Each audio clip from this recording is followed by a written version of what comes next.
Hello guys, Radhe Radhe सभी को, हर हर महादेव। तो कैसे हो आप सब? मुझे पता है आप लोग बहुत अच्छे होंगे। सो गाइस, ये मेरा पहला ट्रैवल ब्लॉग है, तो प्लीज़ आप लोग इस वीडियो को अपना बहुत सारा प्यार दीजिएगा। तो चलिए ब्लॉग को स्टार्ट करते हैं। तो मैं जल्दी जल्दी रेडी होकर लखनऊ चारबाग रेलवे स्टेशन पर आ गया हूँ और मैं अपनी ट्रेन गंगा गोमती एक्सप्रेस का वेट कर रहा हूँ।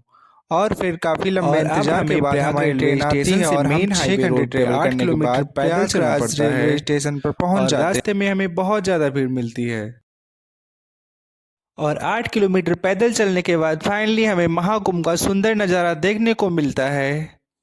और ये नज़ारा इतना सुंदर था कि मैं क्या ही बताऊं, मैं आपको शब्दों में बयां ही नहीं कर सकता। और वहाँ इतनी ज़्यादा लाइटें जल रही थी कि पता ही नहीं चल रहा है कि दिन है या रात है। मतलब इतनी सुंदरता भाई साहब। तो आप लोग भी गंगा मैया और इस महाकुंभ की सुंदरता को देख पा रहे होंगे, तो आप भी दर्शन कर लीजिए महाकुंभ के। और गंगा मैया की जय हो, गंगा मैया की। जैसा कि आप लोग देख पा रहे होंगे, आप जिधर नजरें उठाएंगे उधर सिर्फ महाकुंभ ही है, हर तरफ। देख लीजिए आप लोग कितनी भीड़ है, बट इस भीड़ में ना बहुत ज़्यादा आनंद है। सच में हम लोग इतना थक के आए हैं, इतनी दूर से आए हैं, बट फिर भी इसको देख के ना सारी थकावट दूर हो गई है लगता है। मुझे अंदर से ना इतनी ज़्यादा खुशी हो रही है कि मैं क्या ही बताऊं। सोचो मैं इस टाइम में पैदा हुआ था कि मैं 144 वर्षों बाद आने वाले महाकुंभ के दर्शन कर पाऊंगा। ये तो भोलेनाथ की कृपा है कि मैं महाकुंभ में आ पाया। बहुत सारे लोग आना चाहते हैं बट नहीं आ पाते हैं, क्योंकि जिसको महादेव बुलाएंगे वही आ पाएगा महाकुंभ में। बहुत सारे लोग बोलते हैं मैं महाकुंभ क्यों जाऊं, मैंने तो कोई पाप नहीं किए हैं। तो सुनिए, आप लोगों ने इतने पाप किए ना, वो धोने लायक तो है नहीं।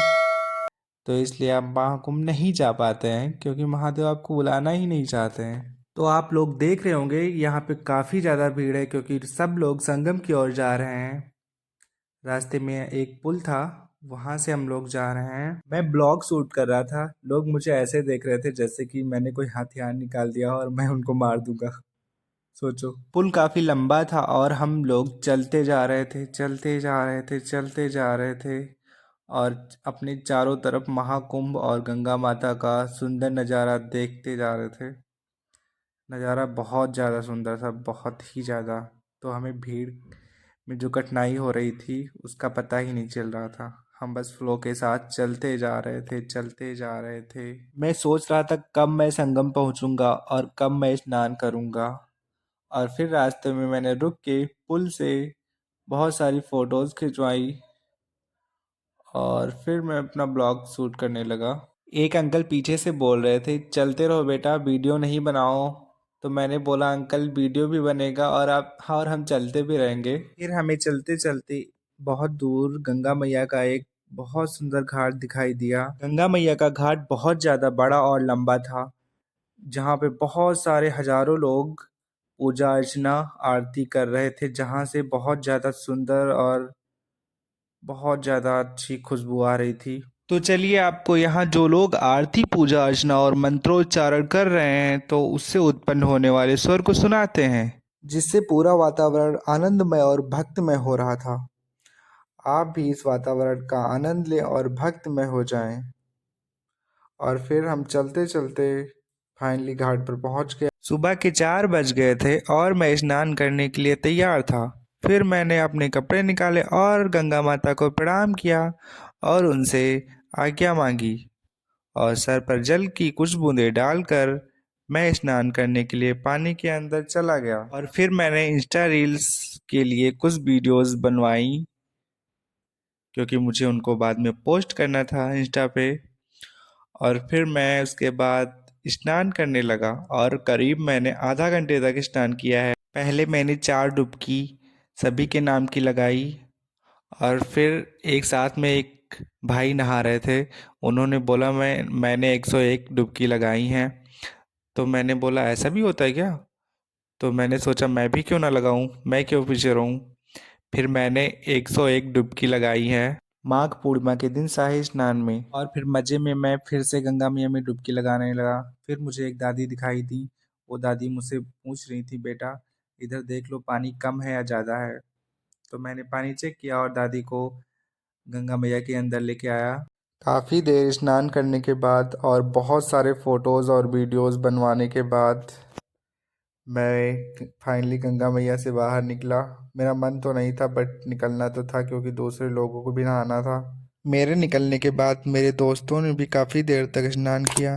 गंगा स्नान के बाद मुझे ऐसा प्रतीत हो रहा था कि मैंने अपने जीवन में कुछ पुण्य तो अवश्य किए होंगे कि मुझे इस 144 वर्षों बाद आने वाले महाकुंभ में माघ पूर्णिमा के दिन अमृत स्नान करने को मिला।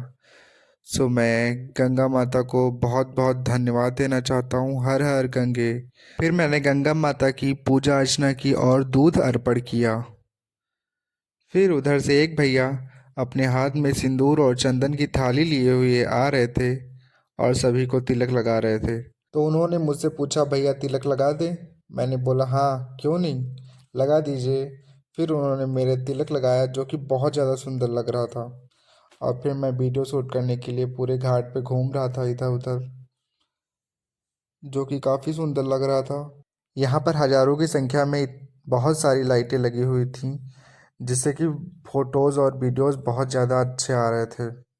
ऐसा लग रहा था जैसे दिन में क्लिक। फिर हम स्नान करने के बाद दूसरे मंदिरों के दर्शन करने के लिए वहाँ से वापस चले आए। अब हमें बहुत ज़ोरों की भूख लगी थी बट हमने सोचा पहले भगवान जी के दर्शन कर लेते हैं फिर उसके बाद कुछ खाएंगे। तो फिर ऐसे ही हम भगवान के दर्शन करने के लिए आगे बढ़ते गए। धीरे धीरे सुबह हो गई थी और मंदिर 5 बजे खुल जाते हैं और हमें सबसे पहले बड़े हनुमान जी के मंदिर जाना था जो कि संगम से मात्र 1 किलोमीटर की दूरी पर स्थित था। तो हम आपको ले चलते हैं बड़े हनुमान मंदिर। तो मिलते हैं नेक्स्ट ब्लॉग में, तब तक के लिए राधे राधे, हर हर महादेव।